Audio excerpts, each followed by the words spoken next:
Saya tidak melihat Gus Dur pro-Zionis. Tidak. Saya dengan Gus Dur bersahabat. Tahu saya gimana Gus Dur. Ya memang Gus Dur itu ketua Yayasan Shimon Peres, benar. Oh dia dapat dana, iya betul. Untuk membuat hubungan diplomatik dengan Indonesia, dengan Israel, betul. Tapi kan sampai wafat dia nggak buat. Itu cerdasnya Gus Dur. Dia menolaknya halus. Gimana, bisakah dibuat hubungan diplomatik antara Israel dengan Indonesia? Bisa, kata Gus Dur. Tapi susah, sulit, memerlukan waktu yang lama. Lah ya udah kita mulai ya, monggo dimulai, tapi nggak pernah dimulai dan tidak pernah terjadi. Udah diproses sudah, tapi ya begitu, tetap nggak bisa. Ketika kemudian orang-orang dari Israel memaksa Gus Dur, cepet, ini butuh waktu perlu, cepet. Gus Dur enak aja ngomong dia, disiarkannya di depan umum. Sebagai presiden dia bilang, saya ini kepingin kita itu membuat hubungan diplomatik antara Indonesia dengan Israel. Seluruh Indonesia marah. Tuh katanya nggak setuju. Mereka itu belum mau. Perlu waktu yang lama, kata Gus Dur. Akhirnya Israel diam. Sampai sekarang belum pernah ada hubungan diplomatik. Nggak cerdas itu orang seperti itu. Itu orang cerdas. Fatona itu cerdas. Kita yang belum nyambung begitu. Nah, saya tidak membela membabi buta, memang kenyataannya begitu. Bisa? Bisa. Tapi nggak jadi, ya memang susah. Dicoba, ayo coba ngomong. Beliau ngomong. Se-Indonesia protes tuh, lihat kan protes semua. Nggak bisa semudah itu. Sampai beliau wafat sampai sekarang. Indonesia belum punya hubungan diplomatik dengan Israel. Nah ini hal-hal seperti ini. Tidak semua orang bisa. Saya nggak bisa. Saya nggak bisa seperti itu. Saya orang Medan. Kalau orang Medan itu apa kau? Nggak senang kau? Kita selesaikan di luar. Saya nggak pandai begitu-gitu. Itu butuh orang-orang pilihan juga untuk bisa tampil seperti itu. Tapi jangan diragukan cintanya Gus Dur terhadap NKRI dan terhadap agama. Beliau itu satu kelebihan yang jarang orang dapat. Apa kelebihan? Saya sampaikan kepada anak muda ini yang bertanya ini lagi. Beliau itu pemurah, ya Allah. Pemurah. Orang minta, langsung dikasih aja, diberi. Nggak mikir itu, bahkan kadang-kadang Gus Dur itu uang belanja istrinya, dikasihkan ke orang untuk makan orang, coba bayangin. Tapi istrinya nanya, mas, duitnya udah tak kasih orang, tadi ada orang kesusahan. Lah kita gimana? Kita kan belum susah. Kalau kita minjem orang masih percaya lah, kalau dia minjem nggak percaya orang. Sampai sebegitu, wow, jangan main-main. Ini orang punya kelebihan, punya kekurangan. Tapi kita jangan memfitnah orang sesuatu yang kita tidak tahu. Kita berdosa nanti. Nah, ada satu kelebihan Gus Dur yang pernah membuat saya menangis. Saya ceritakan ini ya. Saya bukan menjilat Gus Dur sudah wafat, nggak ada urusan. Saya nggak minta jabatan dari bicara saya ini. Kalau saya mau jabatan zaman Gus Dur, saya sudah ditawari jabatan. Tidak mau saya. Nah, apa katanya? Satu hari saya duduk di VIP room airport Pekanbaru. Saya tamu gubernur. Saya duduk di ruangan tunggu gubernur untuk menunggu pesawat terbang. Waktu itu acara TV One tokoh kita sedang diputar. Saya minum teh habis sholat asar di situ menunggu pesawat. Tiba-tiba muncul situ tokoh kitanya itu Gus Dur. Gus Dur. Tapi beliau sudah wafat. Tokoh kita begini-begini, kemudian ibu belum wafat Gus Dur. Ibu Sinta Nuria diwawancarai. Apa sih kelebihan Gus Dur itu? Kata pewawancara itu kepada Ibu Sinta Nuria. Kemudian Ibu Sinta mengatakan sebagai istri beliau sekian tahun, kelebihan Gus Dur itu yang saya rasakan sangat menonjol, tidak pernah komplain soal makan.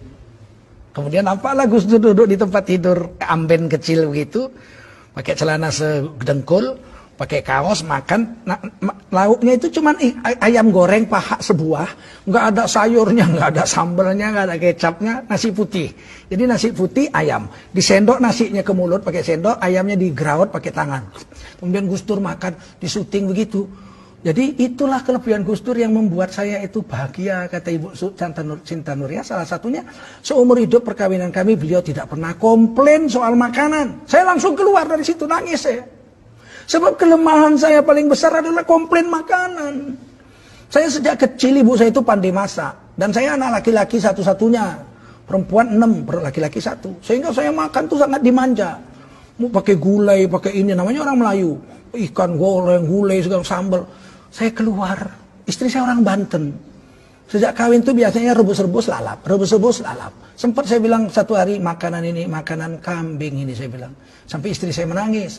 Sebab kami orang Melayu lemak-lemak kayak kelapa. Dia lalap-lalap, tiap hari lalap-lalap rebus, lalap-lalap rebus. Jengkel juga saya. Saya keluar, saya ambil handphone. Saya telepon istri saya di Jakarta, saya bukan baru. Adik, iya bang, abang pulang. Pulang dek, abang sedang nunggu pesawat. Loh abang kok nangis?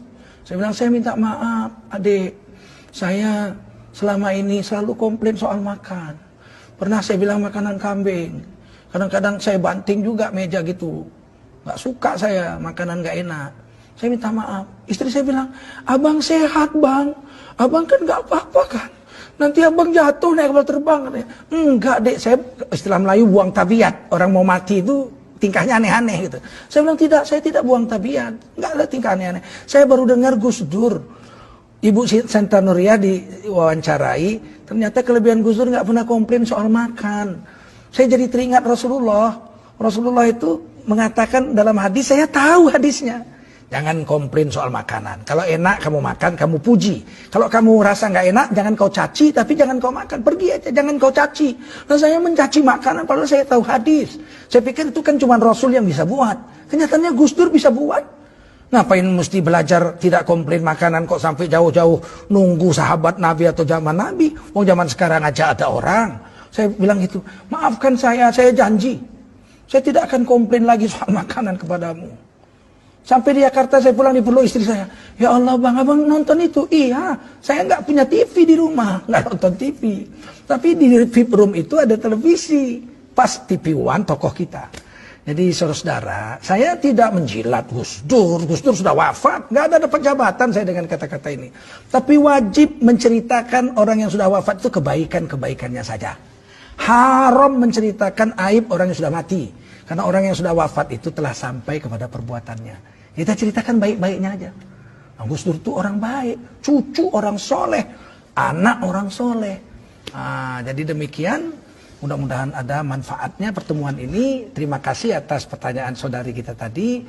Dan semoga kita bisalah bersangka baik kepada tokoh kita, Ki Haji Abdurrahman Wahid atau Gus Dur.